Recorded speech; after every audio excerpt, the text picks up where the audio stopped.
आज हम जिस मौजू पे बात करेंगे वो सबका बहुत ही फेवरेट टॉपिक है। क्लिनिकल एग्जामिनेशन के दौरान, अपनी प्रैक्टिस के दौरान जितनी भी प्रेग्नेंट लेडीज़ मेरे पास आती हैं चेकअप के लिए, अपने एंटीनेटल विज़िट के लिए, उनका एक क्वेश्चन बहुत कॉमन होता है कि डॉक्टर साहबा कि प्लीज़ मुझे जेंडर बता दें, मेरी बेटी है कि बेटा।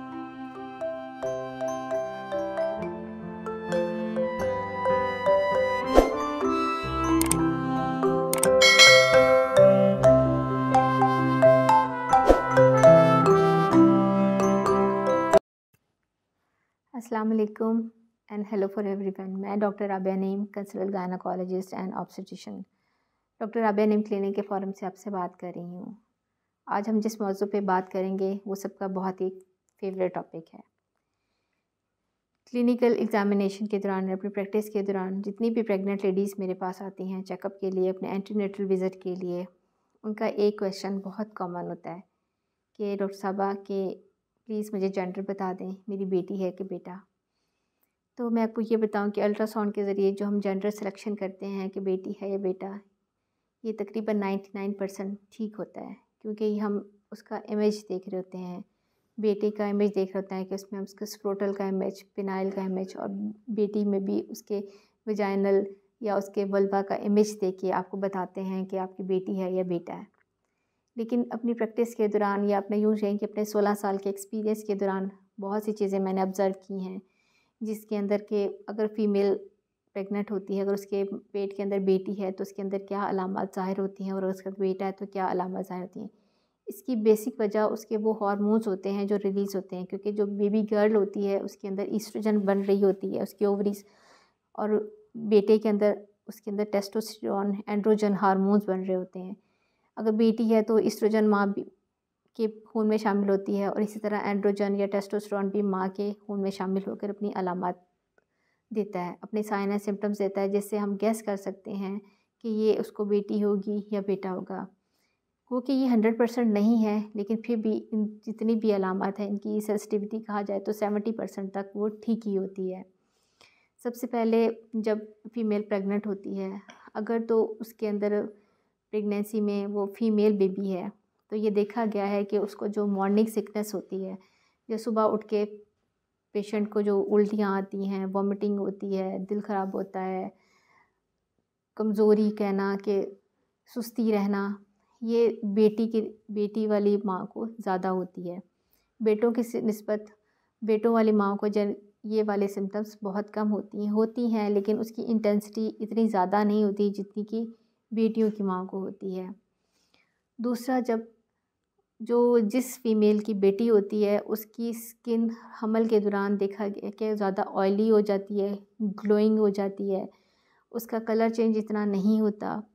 उसकी वजह उसके अंदर वो हार्मोन होता है जिसे मैंने आपको पहले ज़िक्र किया, ईस्ट्रोजन था। लेकिन अगर वो बेटे की माँ बन रही होती है तो उसकी स्किन कम्प्लेक्शन थोड़ा डल हो जाता है, गर्दन का कलर थोड़ा डार्क हो जाता है, क्योंकि उसके अंदर मेल हार्मोन टेस्टोस्टेरोन होता है, जिसकी वजह से उसके कलर में चेंजेस आ जाती हैं। उसकी स्किन भी ड्राई हो जाती है, जैसे स्किन सर्दियों में हम आम तौर पे स्किन ड्राई हो जाती है, ऐसी ही उसकी स्किन भी ड्राई हो जाती है।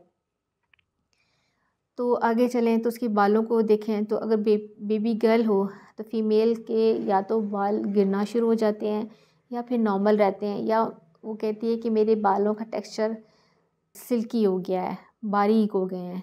लेकिन अगर वो बेटे की माँ बन रही होती है तो उसके बालों की ग्रोथ अच्छी हो जाती है, उसके हेयर ग्रोथ अच्छी हो जाती है, बाल अच्छे हो जाते हैं। इवन अगर उसके लेग पे अपने बालों को वो फीमेल नोट करती है तो उसकी ग्रोथ भी ज़्यादा हो जाती है। वो भी उसके जो हार्मोन होता है, मेल हार्मोन है, उसके ही ज़रिए ऐसा होता है कि उसके अंदर एंड्रोजन्स की मिकदार ज़्यादा होने की वजह से उसकी बालों की हेयर ग्रोथ ज़्यादा हो जाती है। अब आगे चल के 5वां 6वां महीना शुरू हो जाता है, पेट में बच्चा बड़ा होना शुरू हो जाता है, तो जो बेटों की माएँ होती हैं वो देखा गया है कि महसूस किया गया है कि उनको अपने राइट साइड पर ज़्यादा वज़न महसूस होता है। जब वो चलती हैं तो अपने राइट पाँव पर ज़्यादा ज़ोर देती हैं, या चलते हुए पहला सीधा पाँव उठाती हैं। इसलिए, और जो बेटियों की माएँ होती हैं जिनके अंदर बेटी होती है, उनके तो लेफ़्ट साइड पर ज़्यादा वज़न महसूस करती हैं, या लेफ़्ट साइड से पाँव पहले उठाती हैं चलते हुए। और जब बेटी होती है तो ये देखा गया है कि जो पेट की शेप होती है वो बिल्कुल राउंड होती है, जैसे कोई फुटबॉल आपने पेट के ऊपर रख दिया हो, बिल्कुल राउंड होता है। लेकिन बेटों की दफ़ा पेट इतना निकला हुआ नहीं होता, उभरा हुआ नहीं होता, थोड़ा चपटा होता है। और वेट गेन की बात की जाए तो बेटियों की दफ़ा माएँ ज़्यादा मोटी हो जाती हैं, उनका वेट गेन ज़्यादा होता है। इसकी वजह वो हार्मोन होता है, एस्ट्रोजन होता है, जो आपके पेट में फ़ैट की डिपोज़िशन करता है, जिसमें चर्बी बढ़ाता है। बेटों की तरफ़ा माँ का वेट इतना नहीं बढ़ता, वो as compared to baby girl.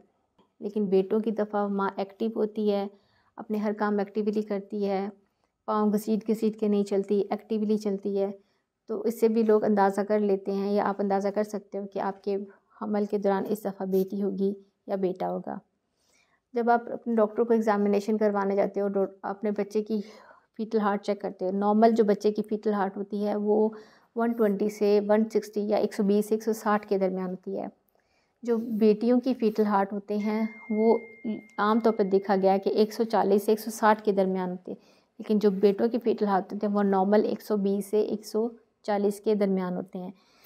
और इसी तरह से जो माँओं को बेटों की दफ़ा थोड़ी हरकत पहले महसूस होती है और बेटियों की दफ़ा हरकत थोड़ा लेट महसूस होती है। उसकी वजह भी जो उसका वेट गेन होता है, क्योंकि वेट गेन माँ का बेटियों की दफ़ा ज़्यादा होता है, जिसकी वजह से उसको बच्चे की हरकत कम महसूस होती है, क्योंकि उसके पेट पर चर्बी की मिक़दार थोड़ी ज़्यादा हो जाती है। अब देखा जाए ये भी देखा गया कि जब लेबर होती है, डिलीवरी होती है, जो बेटियों की लेबर होती है वो थोड़ी प्रोलॉन्ग जाती है। उसकी वजह ये होती है कि बच्चों का बेटी की दफ़ा उसका जो हेड इंगेज इतनी जल्दी नहीं होता, लेकिन लड़कों की निस्बत उसका हेड इंगेज जल्दी हो जाता है। इसलिए जो लड़कियों की लेबर होती है वो प्रोलॉन्ग जाती है, थोड़ी डिफ़िकल्ट होती है, लेकिन बेटों की लेबर होती है वो इतनी प्रोलॉन्ग नहीं जाती, इतनी लंबी नहीं जाती, और डिलीवरी भी थोड़ा आसानी से हो जाती है।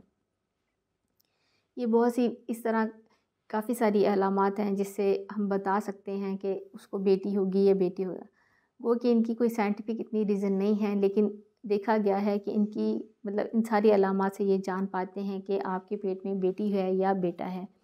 बहुत से ऐसे टेस्ट भी हमारे पास मौजूद हैं जिससे हम ये जान पाते हैं कि हमल में बेटी है या बेटा है। इसमें सबसे पहला एक टेस्ट जो हम करवाते हैं वो 2 माह का हमल होता है, उसे कहते हैं pre fetal DNA. Pre fetal DNA में हम माँ का खून का सैंपल लेते हैं और उसमें देखा कि जो बच्चे के सेल्स होते हैं उसमें आ जाते हैं। अगर वो डीएनए XX होता है और स्टडी पे आ जाता है तो बेटी होती है, वो XY होता है तो बेटा होता है। बाकी अल्ट्रासाउंड तकरीबन 5th मंथ पे जब अल्ट्रासाउंड करवाया जाता है, जब एनोमली स्कैन कराया जाता है, तो इस वक्त भी आपको 99.9% श्योरिटी से बता दिया जाता है कि ये बेटा है या बेटी है। एक और टेस्ट है जो सिंपल सा आप खुद भी घर पे कर सकती है, ये यूरिन टेस्ट है। ये देखा गया कि बेटों यूरिन का कलर डार्क होता है, मोर येलो होता है, लेकिन फीमेल बेटी की तरफ का कलर इतना चेंज नहीं होता। और जब उसकी हम पीएच चेक करते हैं तो जो लड़कों की जो पीएच होती है वो अल्कलाइन होती है और लड़कियों की होती एसिडिक होती है। घरों में आम तौर पे सोडा मौजूद होता है, अगर हम सोडा उसमें डाल के देखते हैं तो अगर तो उसमें बबल्स आ जाते हैं तो मीन्स वो बेटा है, अगर बबल्स नहीं आते तो सस्पेक्टेड किया जाता है कि इस हामला औरत को बेटी होगी। मेरी दी हुई इन्फॉर्मेशन अगर आपको पसंद आती है तो मेरे इस चैनल को ज़रूर लाइक करें, शेयर करें और सब्सक्राइब करें। लास्ट ऑफ ऑल मैं आपसे ये बात करूँगी, बेटी हो बेटा हो, आजकल के दौर में अगर आप साहिब औलाद हो जाते हैं तो ये भी बहुत बड़ी नेमत है। बेटी अल्लाह की रहमत और बेटा अल्लाह की नेमत होता है। और ये भी अल्लाह ताला खुद फरमाते हैं कि जिन लोगों को मैं बेटियां देता हूँ तो उन लोगों को बेटियां अल्लाह ताला देता है, कहता है जिनकी मैं आखिरत संवारना चाहता हूँ, जिनके गुनाह बख्शना चाहता हूँ। तो और हमारे प्यारे नबी का हदीस है कि जिसको अल्लाह ताला ने बेटी दी और उसने उसके अच्छे तरीके से तरबियत की और फिर उसको अच्छे तरीके से उसकी शादी कर दी तो वो जन्नत का हकदार होगा। मेरी दी हुई इन्फॉर्मेशन पसंद आए तो मेरे इस चैनल को ज़रूर लाइक करें, शेयर करें और सब्सक्राइब करें। शुक्रिया। अल्लाह हाफ़िज़।